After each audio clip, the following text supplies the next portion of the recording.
الله أكبر الله أكبر الله أكبر الله. السلام عليكم ورحمة الله وبركاته. بسم الله الرحمن الرحيم. الحمد لله رب العالمين، والصلاة والسلام على رسولنا محمد وعلى آله وأصحابه أجمعين. أما بعد. Иншаллах, с сегодняшнего дня начинаем цикл лекций, посвященных толкованию суры Юсуф, о пророке Юсуфе, алейхиссалям, и продолжим, иншаллах, также каждую среду после Айша намаза, и постараемся до месяца Рамадан тафсир суры завершить, иншаллах. Начнем с чего? Всевышний Аллах Субханаху ва Тааля в суре Аль-Бакара в самом начале говорит: «ذَلِكَ الْكِتَابُ لَا رَيْبَ فِيهِ هُدًى لِلْمُتَّقِينَ».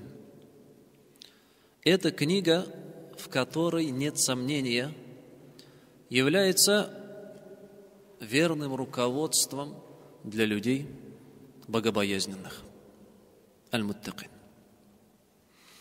посредством которого это руководство, то есть Всевышний Аллах Субханаху ва Тааля сообщает, что послал эту книгу в руководство людям богобоязненным, которые страшатся гнева Всевышнего Аллаха Субханаху ва Тааля и стремятся к его довольству.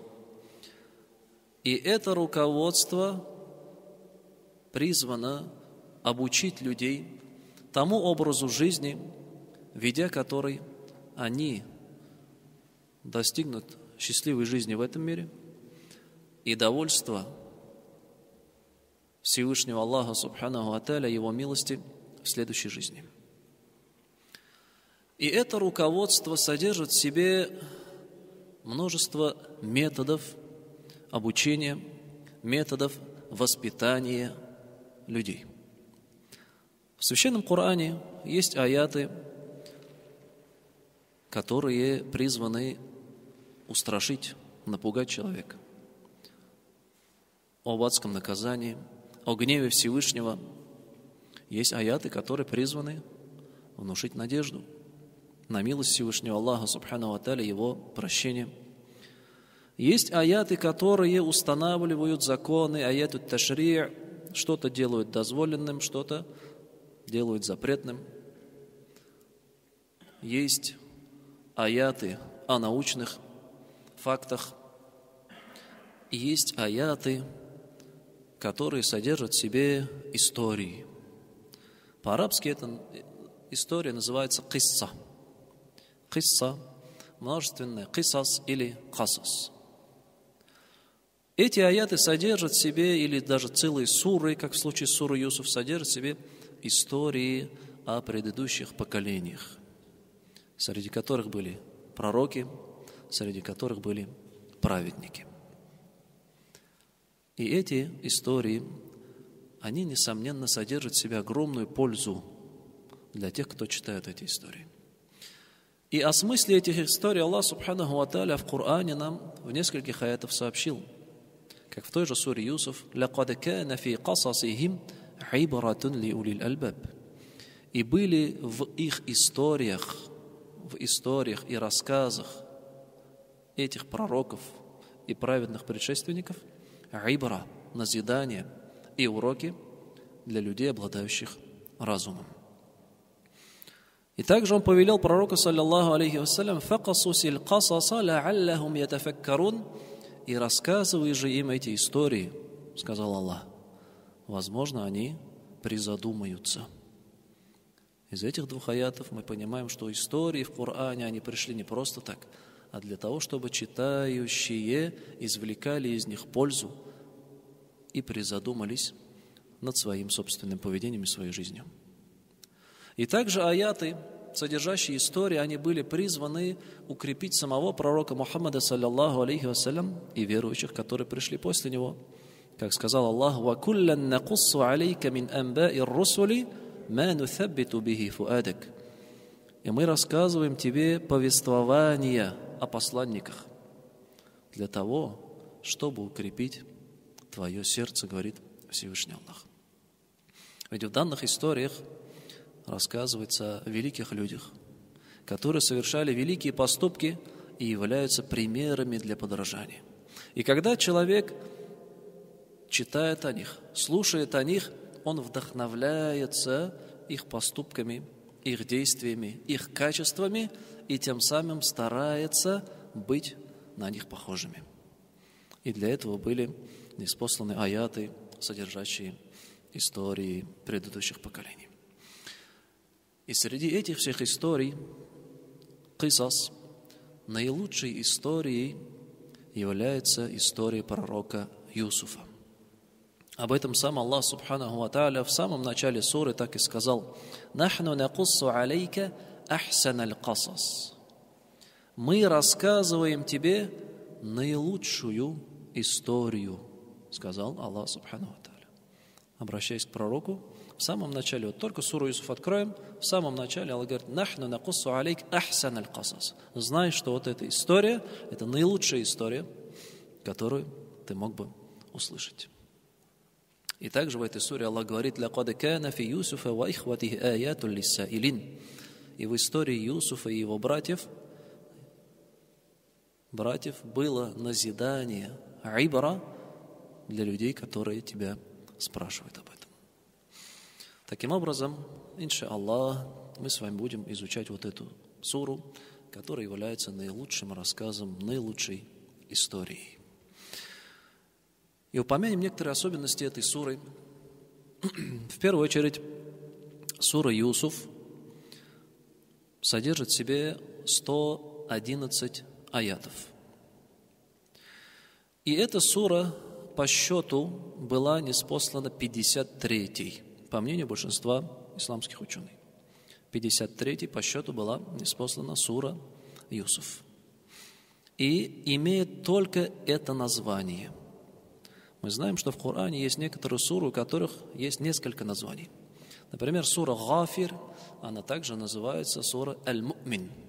И иногда вот возникают, некоторые люди приходят с вопросами, да, не могу найти, говорят, суру Гафир в каком-то толковании Корана, а потому что она названа там сурой Аль-Му'мин в содержании. Из-за этого он не может найти. То есть у некоторых сур бывает несколько имен, а у суры Юсуф же есть только имя Юсуф. И никаких других имен у нее нет. И понятно, почему она так названа, потому что содержит полностью, она посвящена истории, жизнеописанию пророка Юсуфа, алейхиссалям. И эта сура является полностью мекканской. Немножко разъясним, что такое мекканская. Да, у нас богословы, ученые разделили суры Корана для более детального изучения этапов призыва пророчества на два типа. Это мекканская сура и мединская сура. И это разделение идет по времени, а не по местности. Что это означает? Да, и разделяет это их переселение в Медину. То есть суры, которые были ниспосланы до переселения пророка Мухаммада, саллаллаху алейхи вассалям, из Мекки в Медину, они называются суры Маккия или Мекканские. Хотя они могли быть ниспосланы и не в Мекке, например, в Таифе или в других соседних местностях. До переселения, значит, суры это Мекканские. А суры, которые были ниспосланы после переселения в Медину, они называются, соответственно, мединские, аль-Мадании. Хотя некоторые суры могли быть вообще ниспосланы в Мекке, некоторые аяты. То есть после переселения, мы знаем, пророк, саллаллаху алейхи вассалям, с верующими, под конец своей жизни он вернулся в Мекку, было завоевание Мекки, и в Мекке были ниспосланы какие-то аяты уже в конце жизни пророка, саллаллаху алейхи вассалям. И эти аяты, они, хоть и были ниспосланы в Мекке, но они называются сурами мединскими, потому что ниспосланы после переселения. Таким образом, сура Юсуф, она является мекканской, то есть ниспослана до переселения в Медину. И в этом есть некое му'джиза, да, некое чудо, потому что сура Юсуф и пророк Юсуф, мы знаем, это пророк сыновей Израиля, Бану Исраиль. И иудеи у нас жили в Медине, 3 целых племени иудеев жило в Медине, и если бы она была ниспослана в Медине, то могло закрасться сомнение, что пророк, саллаллаху алейхи вассалям, почерпнул информацию о пророке Юсуфе у этих 3 иудейских племен. Однако сура была ниспослана в Мекке полностью, где не было иудеев, и не было людей, знающих историю Юсуфа. И в этом есть, несомненно, чудо этой суры. Далее, касательно ниспосылания этой суры, приходят сообщения от сподвижников, среди которых Абдулла ибн Аббас или Саад ибн Аби Ваккас, где они говорят, что пророку, саллаллаху алейхи вассалям, Коран начал ниспосылаться и ниспосылался долгое время. И в одно время сподвижники обратились к нему и сказали: «О, посланник Аллаха, расскажи нам какую-нибудь историю». Да, суры мекканские, если мы обратим внимание, большинство сур мекканских это и аятов, это о единобожии, это о гневе Всевышнем, об аде, рае, о судном дне и так далее. И сподвижники попросили: расскажи нам историю какую-нибудь, сказали. И тогда Аллах субханаху ва тааля ниспослал суру Юсуф. Ниспослал суру Юсуф. Это является причиной ниспосылания, как приводят ученые тафсира. И далее, что касается суры Юсуф, несомненно, в ней огромное количество назиданий, уроков, историй, да, разъясняется большое количество тем шариатских, нравственных, справедливое отношение родителя ко всем своим детям, терпение, все виды терпения там пришли, терпение к трудностям, то есть к предопределению Всевышнего Аллаха, терпение к законам, шариату Всевышнего Аллаха, как терпение в вопросе женщин прелюбодеяния, и также терпение, когда человек обладает властью и могуществом, терпение и снисходительность. Вопрос и множество других вопросов у нас в этой суре разбирается. Начнем же толкование этой суры. На это было некое предисловие. И сура начинается со словами: «Бисмиллахи р-Рахмани р-Рахим, алиф лам ра, тилька аятуль китабиль мубин». В начале алиф лам ра. Вот эти буквы, что алиф лам мим в суре Аль-Бакара начинается, алиф лам ра в суре Юсуф, каф ха я айн сад в суре Марьям. И разные суры, в начале сур у нас можем заметить и услышать, как они начинаются с букв. Эти буквы называются хуруф мукатта, разрозненные или разделенные буквы. Почему они так называются? Потому что они не представляют из себя знакомое в арабском языке слово, имеющее какой-то смысл. Например, если мы в арабском языке скажем «катаба», то есть 3 буквы соединим «катаба», у нас получится глагол «катаба» – «написал». То есть, получается, буквы соединились и дают нам слово, имеющее смысл. Здесь же эти буквы соединены алиф, лам, ра, но они не имеют известного в арабском языке какого-бы слова, имеющего какой-то смысл. И поэтому они называются разрозненные буквы. Всего в Коране, да, такой для пояснения, используется 14 букв арабского алфавита в такой форме. Всего в арабском алфавите мы знаем 28 букв. То есть половина букв арабского алфавита, они используются в такой форме. И собрали, интересно, все эти буквы в таком выражении. Например, «Сахха тарикука ма'ас-сунна». В этом выражении собраны все 14 букв. Да, если перевести, твой путь будет верным, если ты придерживаешься сунны. Такое выражение собрали. «Сахха тарикука ма'ас-сунна». Здесь все 14 букв собраны. А что эти буквы значат? Вот мы читаем, слышим алиф, лам, мим. Имам читает в намазе. Скоро, иншаллах, Рамадан. и у нас мы начнем саляту таравих намаз, сура Аль-Бакара, и начнем словами алиф лам мим. Что они означают, эти буквы? Согласно этих букв, касательно этих букв, ученые тафсира, толкователи Корана разошлись во мнениях. Самым распространенным мнением то, что смысл этих букв известен лишь самому Всевышнему Аллаху. И такое сообщение приходит от известных сподвижников Абу Бакр, Умар, Уthман, Али, Абдуллах ибн Мас'уд. Они придерживались мнения, то, что эти аяты муташабихат, то есть смысл которых известен лишь одному Всевышнему Аллаху Субханаху ва Тааля. Были и другие ученые, которые как-то пытались разъяснить смысл этих аятов. Одни сказали, что это имена Аллаха, другие сказали, что это название сур. Однако единого мнения касательно именно, что означает вот эта связь алиф лям мим или алиф лям ра, среди ученых-толкователей Корана у нас единого мнения нету. Потому что нет на него определенного ясного довода из Корана или из слов пророка Мухаммада, саллаллаху алейхи вассалям, который бы разъяснил, что алиф лям ра означает то-то, алиф лям мим означает то-то, или каф означает то-то, сад означает то-то. Таких сообщений у нас нет. И поэтому в этом вопросе, да, как говорят многие толкователи, муфассиры, современники также, следует воздержаться. Следует воздержаться, так как единого сообщения об их смысле у нас нету. Достоверного сообщения о смысле этих букв нету.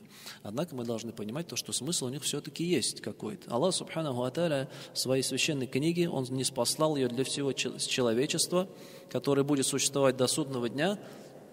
Ни одной буквы бессмысленной в ней нету. Они что-то значат. Но, как сказали вот эти сподвижники, смысл известен лишь одному Аллаху. Однако можно поговорить о назначении букв. То есть смысл, у нас конкретного сообщения нету, но можно предположить о назначении, почему Аллах не спаслал эти буквы. И здесь самым распространенным мнением является то, что Аллах Субханаху ва Тааля приводит в начале сур эти буквы, говоря людям, вот этот Коран ниспослан на языке, на вашем языке, который состоит из буквы алиф лям мим, который состоит из букв алиф лям ра, который состоит из букв каф, ха, я, айн, сад. Так вот, получается, эта книга, она состоит из букв языка, на котором вы разговариваете. Так если вы сомневаетесь в истинности этой книги и сомневаетесь в том, что эта книга является посланием Аллаха, приведите тогда такую же книгу. Получается, самое распространенное мнение среди богословов, что вот эти буквы, которые приходят в Коране, назначение их, не смысл, мы сказали смысл, мы не знаем, однако назначение для того, чтобы бросить вызов людям, которые сомневаются в истинности Корана. Если ты утверждаешь, что Коран не является писанием Всевышнего Аллаха, Аллах в Коране говорит, смотри, вот эта сура, например, Юсуф, написана буквами арабского языка, среди которых алиф, лям, ра. Сомневаешься, приведи тогда такую же суру, подобную суре Юсуф. И тут хотелось бы упомянуть о вызове, который Аллах Субханаху ва Тааля бросает творением в своей священной книге, которые сомневаются в истинности послания пророка Мухаммада, саллаллаху алейхи вассалям. Вызов бросается в Коране в трех уровнях, 3 степени вызова. Самый первый вызов Аллах Субханаху ва Тааля говорит людям привести книгу, целую книгу, подобную Корану. В суре Аль-Исра 89 Аллах говорит: «Куль ла ин ичтама'атил инсу валь джинну аля ан я'ту бимисли хазал Кур'ани ла я'туна бимислихи валау кана ба'духум аля ба'дин захира. Кана ба'духум ли ба'дин захира». Скажи, если соберутся люди все и все джинны, чтобы привести книгу, подобную Корану, они не смогут этого сделать, даже если будут друг другу в этом деле помогать. Аллах Субханаху ва Тааля бросил вызов всем творениям, не только людям, но и людям вместе с джиннами, соберитесь, приведите книгу, если вы сомневаетесь в ее истинности. Естественно, никто не смог привести книгу.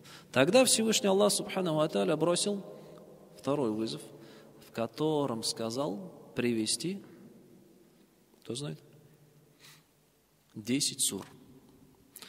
10 сур, как Аллах в Коране говорит, «Ам якулун афтарах, кул фа'ту би'ашри суарим мithлихи муфтараятин, вад'у ман истатa'тум мин дуниллахи ин кунтум садикин». Разве они говорят, что ты измыслил этот Коран, придумал этот Коран? Скажи же им, приведите 10 сур, подобной этому Корану, и призовите к себе на помощь всех, кого сможете, кроме Всевышнего Аллаха, если вы говорите правду. Второй вызов – это 10 сур. И никто из творений, все вместе взятых, естественно, не смогли привести и 10 сур. И последний вызов – это вызов привести хотя бы одну суру.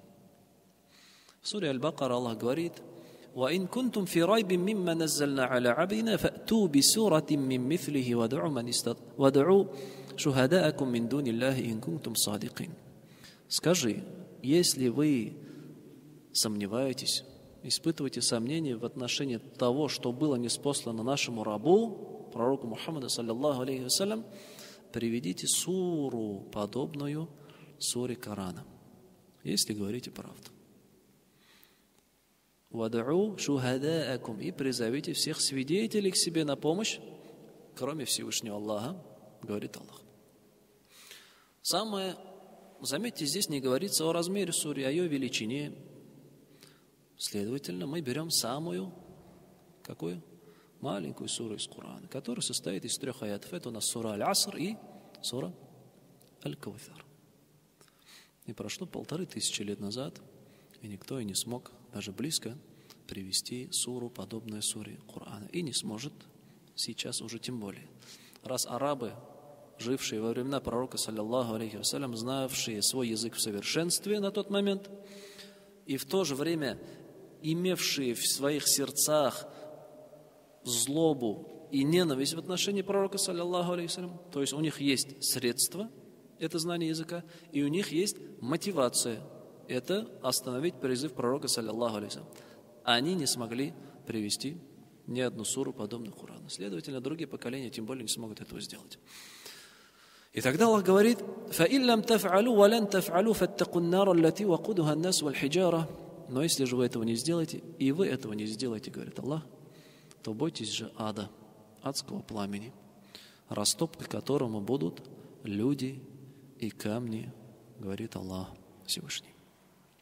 Таким образом, значение букв алиф, лам, ра, мы сказали, смысл этих букв мы не вдаемся в него, оставляем это знание у Всевышнего Аллаха Субханаху ва Тааля. Однако предназначение этих букв в Коране, самое распространенное мнение среди ученых, что они являются чем? Вызовом для людей. Что вот Коран, он ниспослан на буквах, которые вам известны. Так приведите же, используя эти же самые буквы, такие же суры. Таким образом, такой у них смысл. Далее, алиф лам ра, тилька аятуль китабиль мубин, это аяты Писания ясного. Это аяты. Аяты. В данном случае у аята в арабском языке есть несколько значений, среди которых знамение, или же знак, по которому ориентируется, или аят у нас применяется как часть священного Корана, как часть суры в священном Коране. Аллах говорит, это аяты китаб, писание, книги. Какой книги? Корана аль-мубин, ясного. Что означает ясного? Ясного в общем, если смотреть, аяты которого, слова, речи и смысл которых разъяснен и ясен, и который разъяснил людям дозволенное и запретное и повеление Всевышнего Аллаха Субханаху ва Тааля в той степени, в которой они это понимают. Это означает ясное Писание. Ясное к прочтению и ясное к пониманию. И далее, во втором аяте, Аллах говорит: «Инна анзальнаху Кур'анан арабиян ла'аллакум та'акилун». Мы ниспослали его на арабском языке в виде Корана. Быть может, вы разумеете. В первую очередь надо разъяснить слово «мы». Часто возникает вопрос, почему Аллах Субханаху ва Тааля в Коране говорит «мы». Мы не спаслали. Как говорит: «Инна нахну наззальна дзикра», мы не спаслали поминание, и мы его убережем. Это способ, это метод возвеличивания себя в арабском языке. То есть Аллах Субханаху ва Тааля, говоря «мы», Он возвеличивает себя. Ни в коем случае тут не заложен смысл множественного числа. Потому что в других аятах Аллах нам говорит: «Ва иляхукум иляху вахид». И ваш Господь, Он Господь, божество один. Или в суре Аль-Ихляс, которую мы все знаем, где говорит: «Куль ху Аллаху ахад». Скажи: Аллах, Он один, единственный. И, следовательно, в этих аятах, где говорит Аллах: «Инна нахну», мы, это возвеличивание. Аллах Субханаху ва Тааля возвеличивает себя. Он наш Господь, Он властелин всего мира, Он царь, Он управляющий, Он господин, и Он хозяин. И Он полное право имеет себя возвеличить. «Инна анзальнаху Кур'анан». Мы ниспослали его в виде Корана. Что означает в виде Корана? Вообще слово «Коран», да, с арабского языка означает «макру», то есть читаемый или читабельный. И когда Аллах говорит: мы не спаслали его в виде Корана, то есть мы не спаслали это Писание в читаемом, читабельным для людей. Да, мы часто вот используем в своей речи, да это не читабельно вообще. Какую-то книгу взяли, да, непонятно, что написано, ерунда, это вообще не читабельно.